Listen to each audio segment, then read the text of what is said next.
Good afternoon, everyone. Thank you so much for joining Allegheny County Conservation District for our webinar on an introduction to the 105 permitting program and the DGLVR grant program.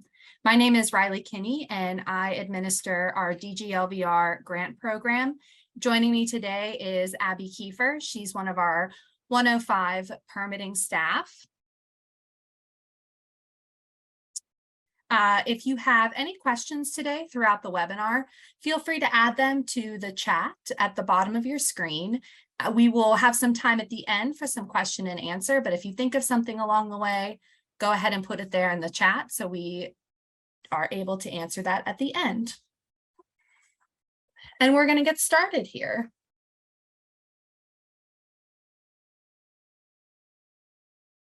So Allegheny County Conservation District, a lot of what we do falls under the jurisdiction of the Clean Streams Law, which the overarching purpose of the Clean Stream Law is to protect the purity of the waters of the Commonwealth and improve them for public health, animals, and aquatic life. Looking specifically at how this connects to the role of the Conservation District for Chapter 105 and the DGLVR grant program. This means that we have the authority to review plans and applications for Chapter 105 permits. We award funding to further the goals of improving stream health in Pennsylvania through our grant program specifically. And then we also specifically look into the issues related to Chapter 105 permits. When we are looking at projects and plan reviews, we are always thinking back to the goals of this Clean Streams Law, which means that we are hoping that our plans are addressing resource concerns and incorporating details that will prevent further environmental deterioration during construction activities. And for the grant program, we want to make sure our projects are addressing environmental concerns and focusing on the restoration of the stream, both in the habitat and the reduction of erosion into the waterways.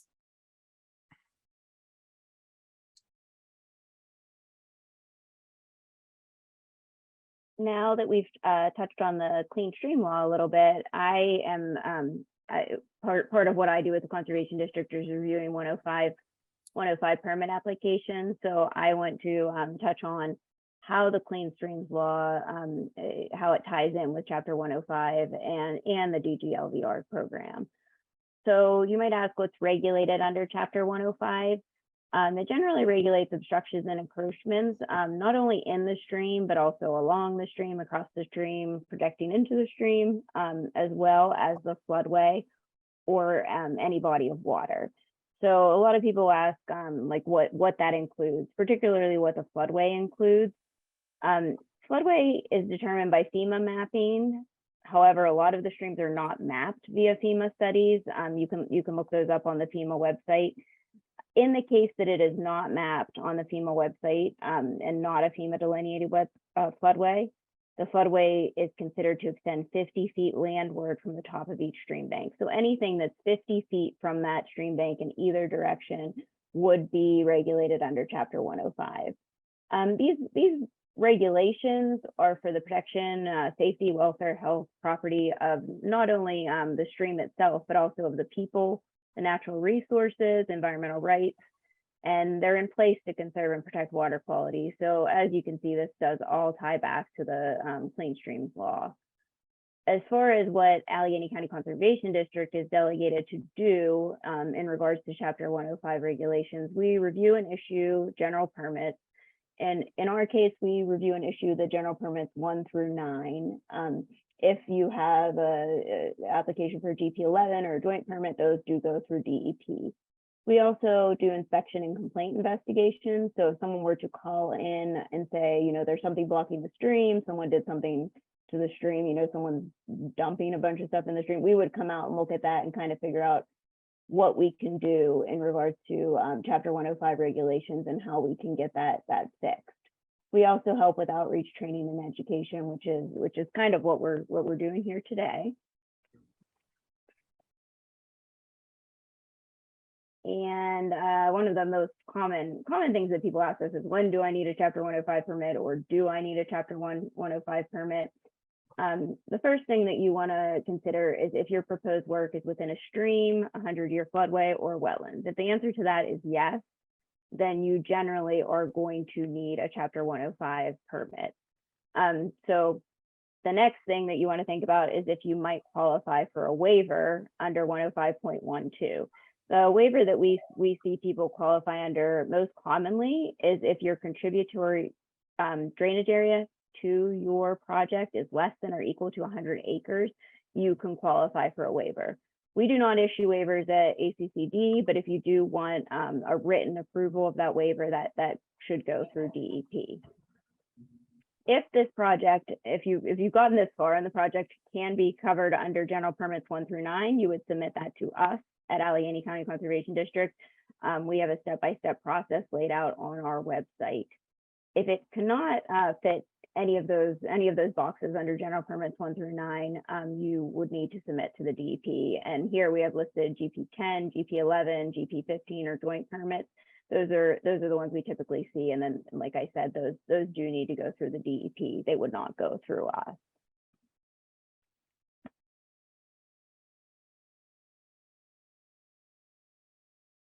One of the other programs that we're really proud to offer at ACCD is the Dirt, Gravel, and Low Volume Road Grant Program. This program provides funding for municipal road projects, specifically to improve roads that are negatively impacting streams of the Commonwealth. Funding for this program comes to ACCD through the State Transportation Bill, which allocates $28 million across 66 of the 67 PA counties.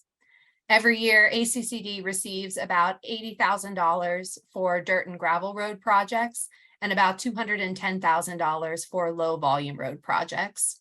Eligible roads must be publicly owned and open to the public for most of the year, at least 2 weeks.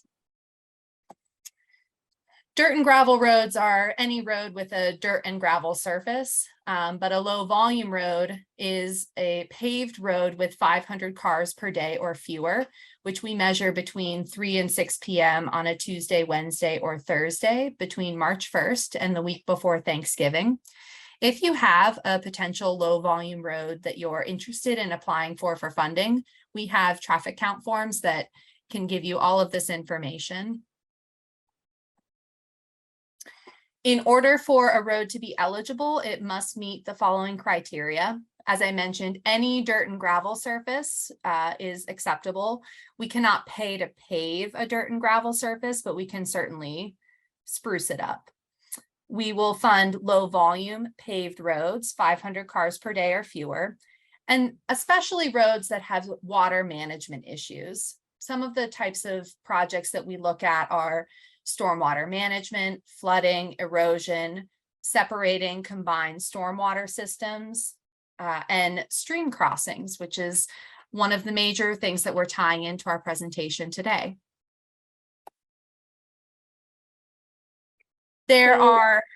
Go ahead, Riley. You're going to take this one, or do you want? Go ahead. Okay, so we have a couple of general permits that are commonly used for DGLVR projects. The ones that we see most often associated are GP1, GP3, GP4, and GP7. So we're going to touch on, we're going to go into a little more details about each of these. I will kind of give some of our limiting conditions for each of these. And I do want to note that there are additional criteria and conditions that need to be met, and we're just going to touch on a few here today. So don't take this as all you need to do, or the only things that don't qualify for these permits. This is just obviously a quick summary here. So the first one is GP1, which is fish habitat enhancement structures. Some of the limiting conditions are you do have to have PA Fish and Boat Commission approval. Typically, we like to see a letter or require a letter from the PA Fish and Boat Commission that just kind of says that they are okay with the fish habitat enhancement structure that you're proposing. Another limiting condition is the stream flow cannot be constricted to a degree greater than the most narrow natural point of the stream in the immediate vicinity of the work. So basically, you can't make the stream skinnier. That's obviously going to restrict the flow, and it's not going to be good for the stream or for the fish habitat. And those fish habitat enhancement structures shall not exceed more than 3 feet above the normal stream bed. So it can't be stacked super high, and then we kind of, that even enters a little bit more into stream bank stabilization. So the fish habitat enhancement structure needs to keep under that 3 feet.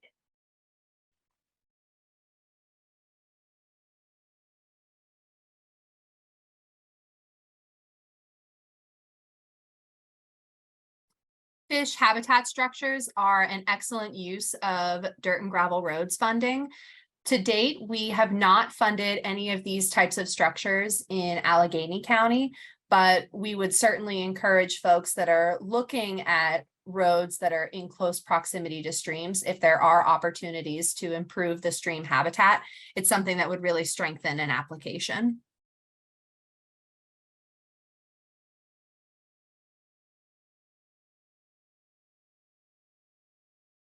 The next 105 permit that we wanted to talk about, the next general permit we want to talk about is GP3. We see a lot of these, especially with increased rainfall and erosion along the banks. We need a lot more of bank protection, and gravel bar removal is also covered under GP3. It should be noted that this does not cover projects involving channel relocation, realignment, or placement of fill to construct berms or levees. So if you're trying to like move the stream, that's not gonna fly under GP3. It does not apply to removal of vegetated gravel bars. So if your gravel bar that you would like to remove does have vegetation on it, you would have to go another route. That's not going to qualify under General Permit 3. The scope and work cannot be greater in length than 500 linear feet. So if you need to stabilize more than 500 linear feet of a stream bank, we would have to talk about again about other options. We do see some of these come in kind of segmented off, so it's not 500 continuous, along a continuous reach of stream channel. But again, that's kind of specific to the project. If you are proposing channel deflectors, they cannot extend into the channel of a distance greater than 25%. So this kind of circles back to what I was saying about narrowing the stream. You don't want to make the stream more narrow at any point, and that would include putting these channel deflectors in greater than 25% across the stream. And in this case, for GP3, the maximum height of a wall, if you are using a wall to stabilize that stream bank, is limited to 6 feet, and that is measured from the top of the wall to the bottom of the stream bank.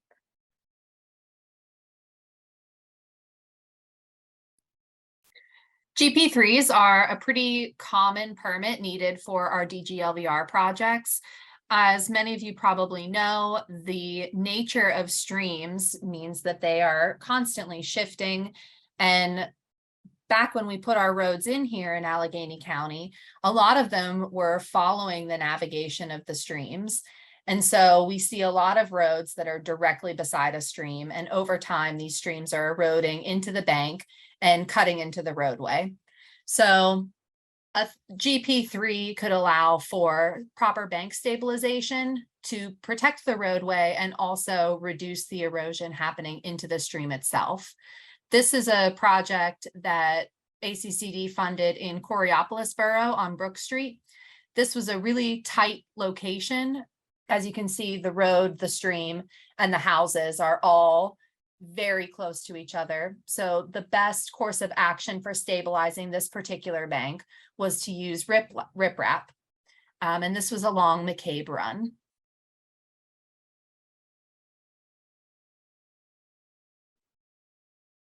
The next common general permit that we see, especially associated with the dirt and gravel low volume roads, is GP4, which regulates intake and outtake structures.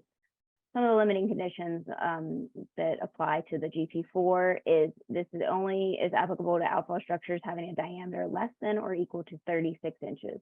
So if you had an especially large pipe that's going into or out of the stream, it would not qualify under General Permit 4. Each intake and outfall structure needs to be constructed so as not to interfere with any navigation on the stream. This includes migration of fish or the passage of flood flows. So again, this can't be placed in the middle of the stream where it's going to obstruct anything that might be going down the stream, including water itself. The intake structures need to be properly sized and located so that the intake does not violate the riparian rights of downstream users, and also doesn't affect the course, current, or cross-section of the stream located downstream. So whenever you're putting in these intake or even an outtake structure, you want to make sure that this is not having an adverse effect or even any effect on what's going on downstream, because obviously we have to consider that it could affect your downstream neighbors or even just the stream itself further down.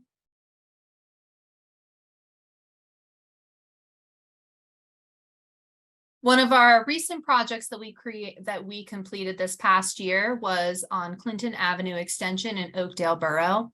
This project involved the stabilization of the stream bank along the north branch of Robinson Run. Again, another really tight quarters scenario. We included an outfall structure on this particular project because above this road is a major state road with some drainage issues, and we were getting quite a bit of runoff coming down the hill on the other side of the road. So we were capturing that extra runoff in an under drain and discharging it here into Robinson Run. I selected this picture. This was before the final touch-ups on the project. So you can see that the outfall structure circled in red is sticking a little further out in the riprap. As part of our final closeout of the project, we did cut this back so that we were making sure any of that water coming out of the outfall was slowing in velocity by hitting the riprap before entering the stream channel itself. One of the things we want to make sure we're not doing when we are adding these outfall structures for the GP4 and for the Dirt and Gravel Roads project is we don't want to be discharging high velocity water into the channel and creating any kind of scour pool. This would, negate some of the environmental benefits of the project itself and could potentially create greater problems down the road. But this was a very successful project.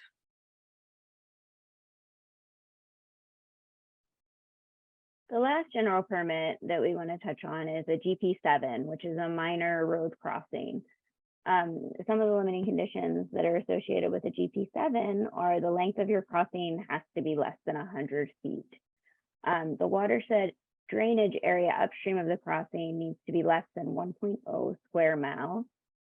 The stream channel and floodplain cannot be delineated as a floodway on FEMA flood insurance rate maps. I spoke about this a little bit earlier on that FEMA website. You want to make sure that it is not delineated on there in order to use the GP7. And the length of the culvert can only encompass what is necessary for adequate road width and stable side slopes. So you can't use this as to add extra, essentially to extend the stream bank or to make it a little wider so that you have more space for a yard or whatever. It's just for the roadway, for the crossing.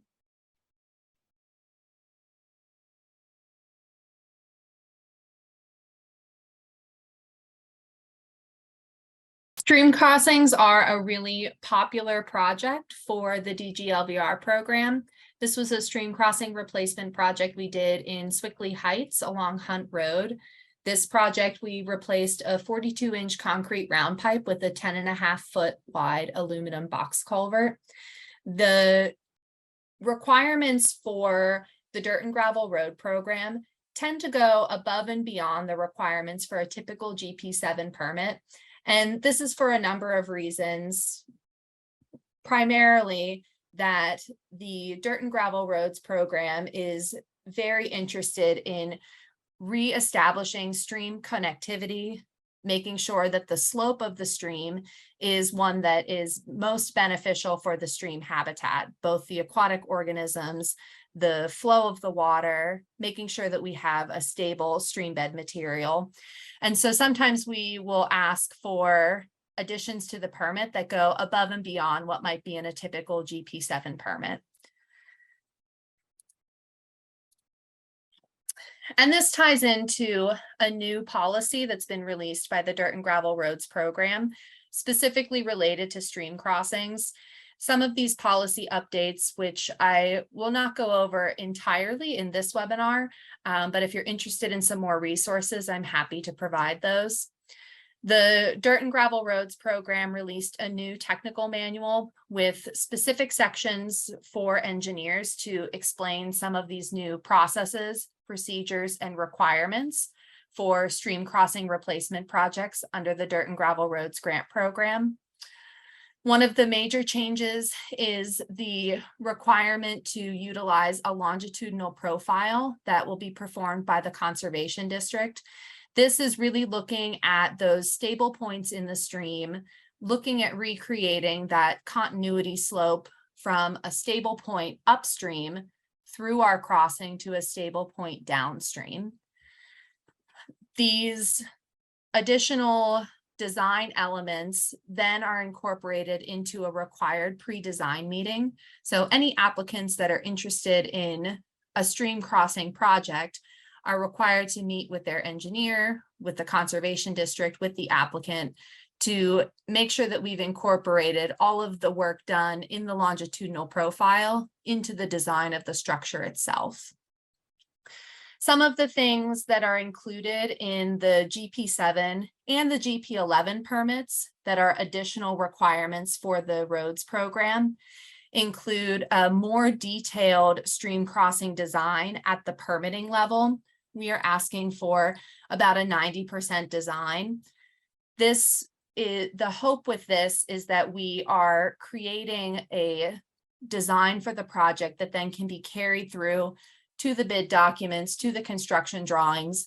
We're not reinventing the wheel every time we move to the next stage of the project, but we are going into the project strong with our design. We're also requiring specific stream bed mix design. This should include larger materials like R4s, R5s, native material, and fines. We are recreating the existing stream bed material through our structure. And this is for that continuity slope that I've talked about and the aquatic organism passage that we're looking to reestablish. We also are requiring stations and elevations of in-stream grade control structures. This is something that can be referred back to our longitudinal profile data, and also some specifications on how stream bed material will be placed in order to establish a low flow channel and the bank margins.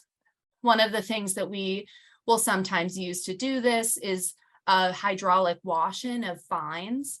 That's something that we really like to see spelled out in the design because it can sometimes come as a surprise when we move to the contracting phase. And we want to make sure that all of the details and specifications we need are included in this design.